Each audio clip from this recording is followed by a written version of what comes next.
भारतीय इतिहास के पन्नों में 17वीं शताब्दी का समय बहुत उथल-पुथल भरा था। चारों ओर विदेशी आक्रमणकारियों का शासन था और जनता अन्याय और अत्याचार से त्रस्त थी।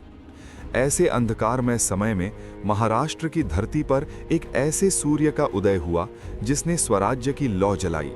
वे थे छत्रपति शिवाजी महाराज।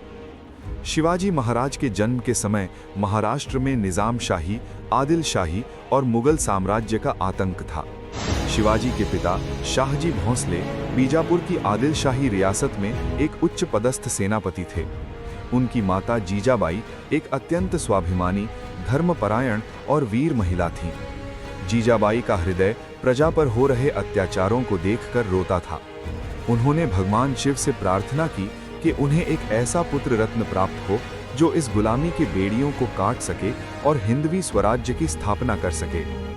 पुणे के पास स्थित शिवनेरी दुर्ग अपनी अभेद्य दीवारों के लिए जाना जाता था। सुरक्षा की दृष्टि से शाहजी राजे ने गर्भवती जीजाबाई को इसी किले में रखा था। किले के भीतर मां भवानी और शिवाई देवी का मंदिर था, जहां जीजाबाई निरंतर प्रार्थना करती थीं। अंततः वो ऐतिहासिक दिन आया। 19 फरवरी 1630 यानी फाल्गुन शुक्ल तृतीया के दिन शिवनेरी दुर्ग पर नगाड़ों और शहनाइयों की गूंज सुनाई दी। जीजाबाई ने एक तेजस्वी पुत्र को जन्म दिया। किले की अधिष्ठात्री देवी शिवाई के नाम पर बालक का नाम शिवाजी रखा गया। शिवाजी का बचपन सामान्य बालकों जैसा नहीं था।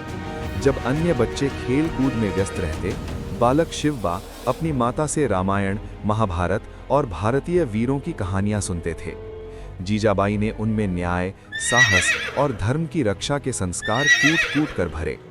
उनके गुरु और संरक्षक दादोजी कोंडदेव ने उन्हें घुड़सवारी, तलवारबाजी और युद्ध कला की शिक्षा दी। लेकिन उनके असली मार्गदर्शक उनके विचार थे, जो उन्हें सह्याद्री की पहाड़ियों और मावल के जंगलों में रहने वाले साधारण लोगों, मावलों के करीब ले गए। शिवाजी महाराज का जन्म केवल एक राजा का जन्म नहीं था, बल्कि एक विचार का जन्म था।